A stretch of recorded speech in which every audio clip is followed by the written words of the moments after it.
was in such a panic.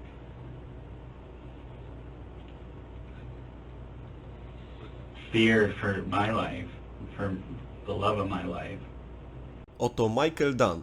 23 listopada 2012 roku wracał do hotelu wraz ze swoją dziewczyną Rondą Rauer z wesela swojego syna, które odbyło się wcześniej tego wieczoru. Podczas powrotu zatrzymali się na stacji benzynowej i zaparkowali obok SUV-a, w którym siedziało 4 młodych mężczyzn.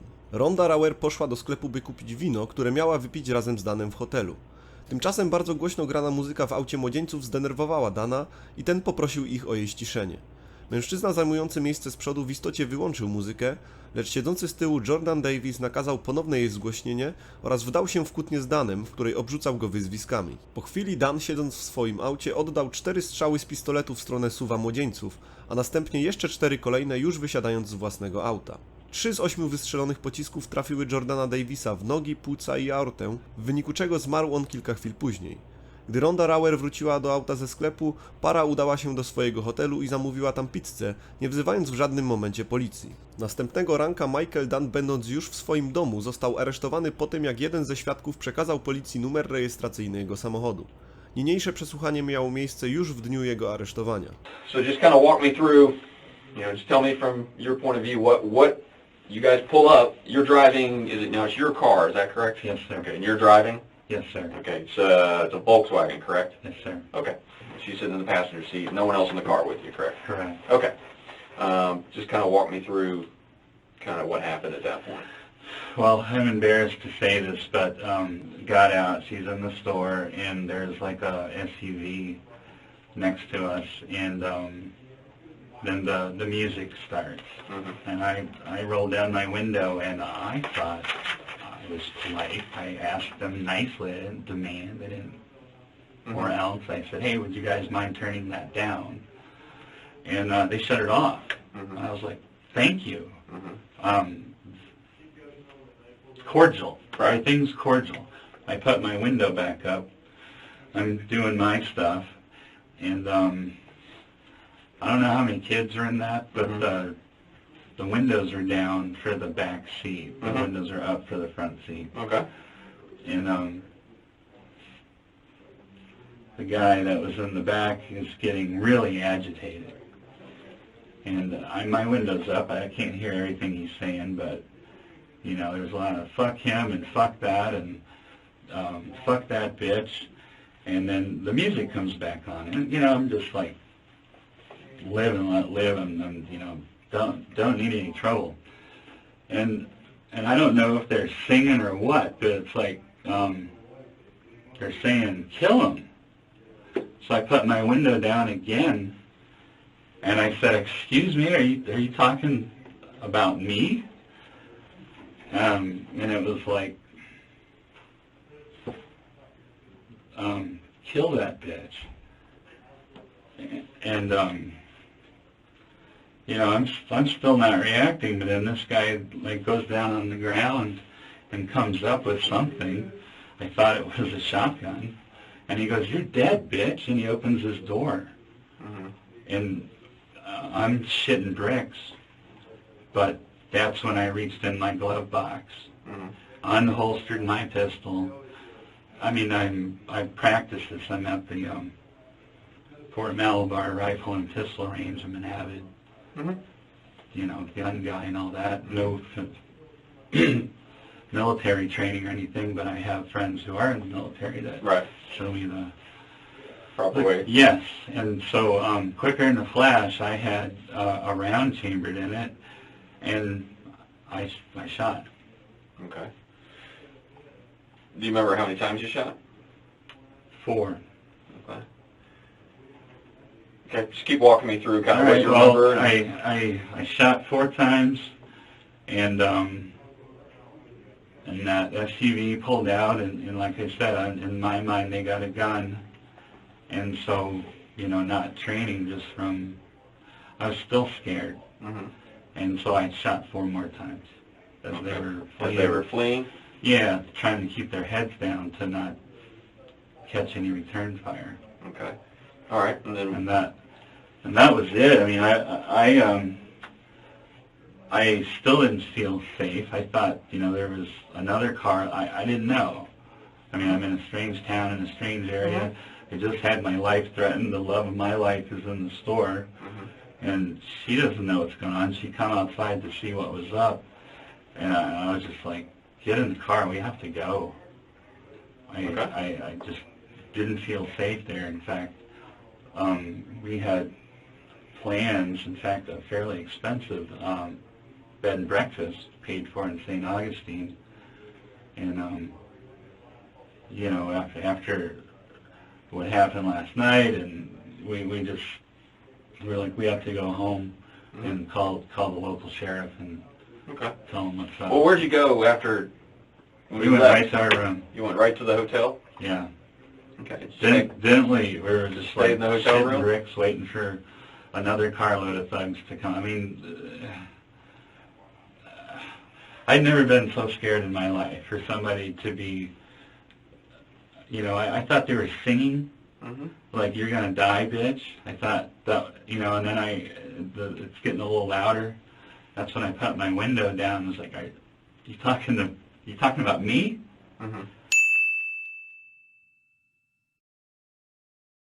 And that she's like, you're dead. You're dead, bitch. Okay. So I went over this a million times, and what I should have done is put the car in reverse. But a shotgun come up or whatever, it was fight or flight. I don't think there was any time for flight at that moment. I was going to get shot.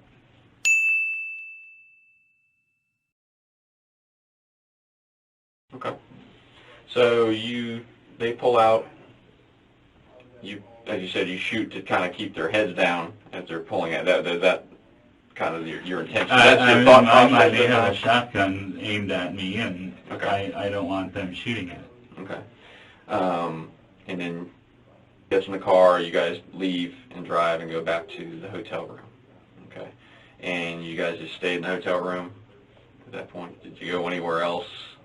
No, we ordered out. We got pizza. Pizza.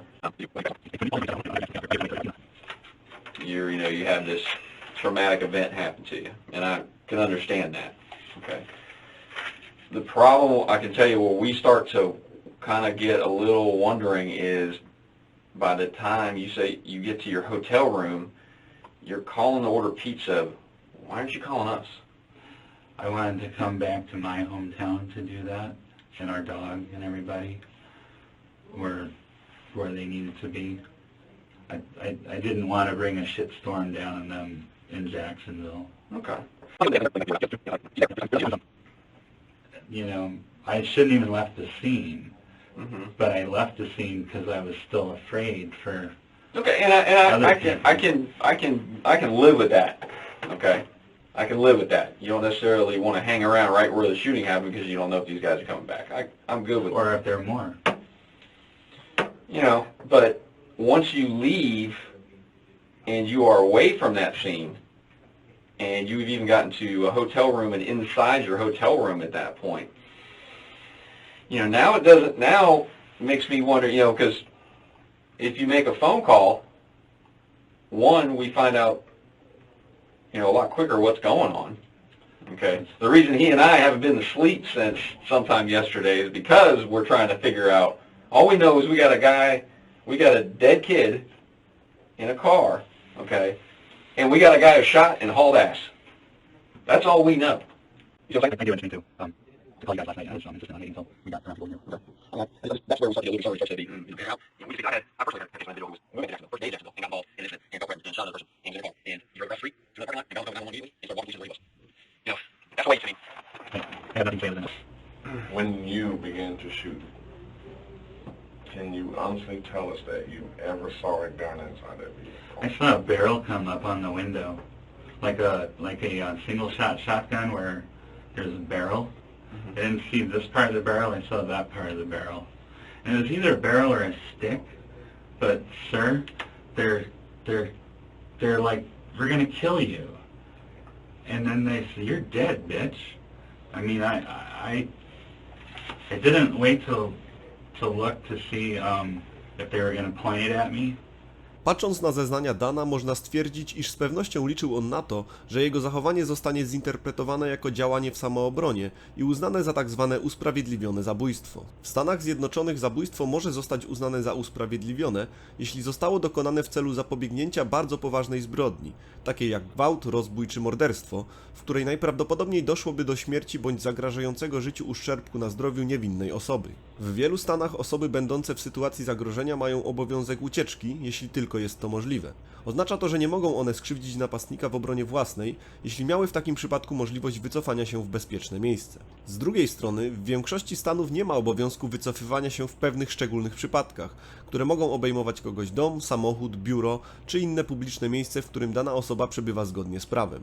Taka sytuacja ma zastosowanie również do Florydy, gdzie nastąpił omawiany w tym filmie incydent. W związku z tym użycie broni palnej w samoobronie jest w USA stosunkowo częstym zachowaniem. W zależności od badania szacuje się, że może to być od około 60 000 do nawet ponad 1 000 000 przypadków rocznie i w bardzo wielu z nich użycie broni było jak najbardziej uzasadnione. Jednakże w żadnym ze stanów nie jest dozwolona samoobrona z wyprzedzeniem, w której ktoś zabija inną osobę, ponieważ podejrzewa ją o to, że może być niebezpiecznym napastnikiem. Wówczas nie jest to oczywiście usprawiedliwione zabójstwo. Like we said, there's some issues that we have. I'll be the first to tell you there's no weapons in the car. I don't know what you saw. That's possible. When they drove off, they dumped it. They never left the parking lot. Yeah, they drove out, circled right back around, and came right back to that spot.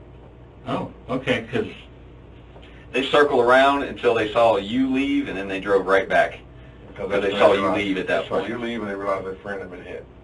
So they never left the parking And they lot. came right back at that point. okay. Well, I don't know what to tell you. The second problem we have is that the last set of rounds when the truck is backing away from you, and you put 4 more sets in it, 4 more shots into it. That's an issue. Because now if it's backing away, it's no longer a threat.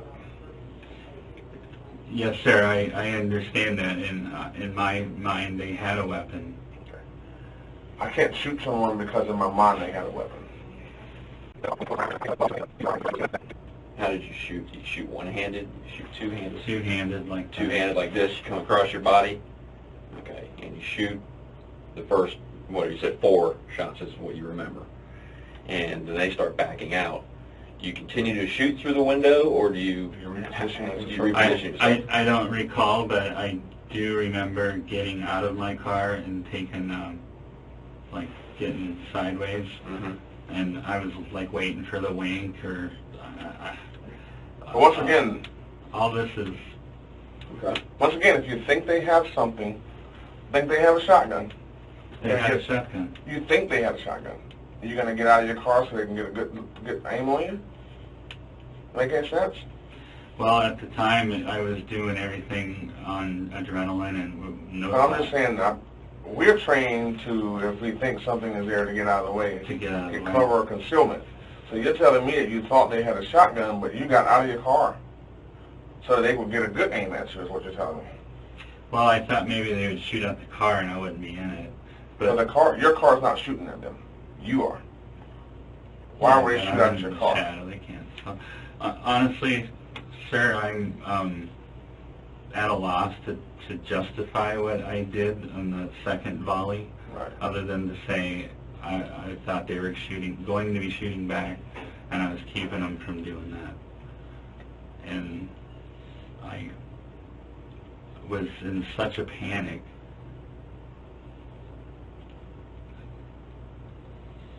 Fear for my life, for the love of my life. No, the guy that I was talking to, the one that I shot, he was coming out of his truck. That's when he said, "You're dead, bitch," and opened the door. Okay. Is that that point where you shot? That's the point where I went and grabbed my gun. So you see him start to come out of the door of the truck. At that point, you turn to get your gun. Is that correct? You take it out of your glove box. You unholster it. You rack around, and you come back up on target. Yes, sir. Fluid motion. Okay. In the amount of time, he's starting to get out of the truck when you first start to go get your... But yet, by the time you come back and start shooting, he's still in the truck. He's coming out.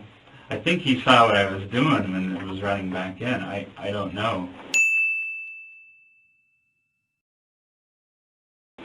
But See, that's where I'm a little thrown off here. Okay. Because he is sitting in the back seat of that truck when he is hit. Okay? Because the bullet goes right through the door.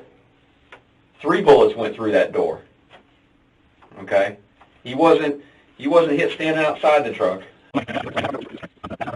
We also know that it was 7:30, 7:45 p.m. and the Gates gas station had several customers in the parking lot and everywhere.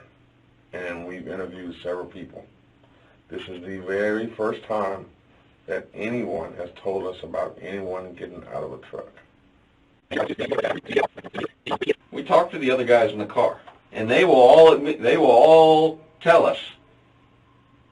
That was his name. He said, "Yep, didn't like the fact he told him to turn the music down. He wasn't happy about that. He didn't like the fact that some stranger's telling him to turn his music down. He's 17. He's a teenager. Okay, you know what teenagers are. They're a little hard-headed sometimes, especially when they're out on their own. And did he throw some F-bombs at you? Basically tell you to go fuck yourself multiple times? Absolutely. They said, yep, he was jaw-jacking back and forth with that guy. But at no time did any of them say, well, okay, he did say he was going to kill him. Because it makes no sense, because what's he going to do? He's not armed. What's he going to, I'm going to kill you and get out of a car. And we're talking about a kid. You know how many times that kid's been to jail? Never. This kid ain't got no track record. The kid sitting next to him doesn't have a track record. The kid sitting in front of him doesn't have a track record. None of them do. The driver's got a little bit. Stole a car when he was younger. That's it. These aren't violent guys. You keep dwelling on the shotgun as if there was one at the scene. If there was a shotgun, a BB gun, any type of gun at the scene. Hell, if it was a water gun that was black, that looked real at the scene. Like I said, it was a barrel. It could have been just a stick, but, I mean, it was... Could it have been your imagination? Well, no. I mean, anything's possible, I guess, but him coming out of his car was not my imagination. Okay. And it was right after I saw that he got in his car and figured it. When you went and grabbed your gun, racked it, and came back around, what were you shooting at? Did you acquire a target or did you start shooting? I shot at the door. Which door? Which door? The rear passenger. You shot at his door? Yes. Okay. What was the purpose of that? Saved my life? From the door? No, We are so lucky. Really? There should be 3 of those 4 should have been hit. 3 of those 4. You could have 3 dead guys right now. Okay. Luckily for the guy in the front seat, his door stopped the bullets. They entered the door but they didn't go all the way in, because the front door's got bullet holes in it. Okay. And there's another one you shot when you were doing the suppression fire, basically, to keep their heads down as they're driving away. You put one in the back of the car. There's several shots directly into the rear of the truck. And one of them comes zinging in through the back and goes right up and hits the sun visor where the driver is as he's driving out. Didn't miss his noggin by much. You know, so we could very easily have 3 victims at this point. Luckily, those guys didn't get hit or any way, shape, but they're all fine, except for the poor guy who's pretty much was dead right there. It didn't take him long; he was gone. You know, we deal with them all the time where somebody defends themselves. I mean, we do, and there are clear-cut cases where you go, "Yep, sure did, buddy. You know, you defended yourself. Have a nice day." You know. But let me be the first to tell you. This ain't one of them. Not one of them. Unfortunately, this is not one of them.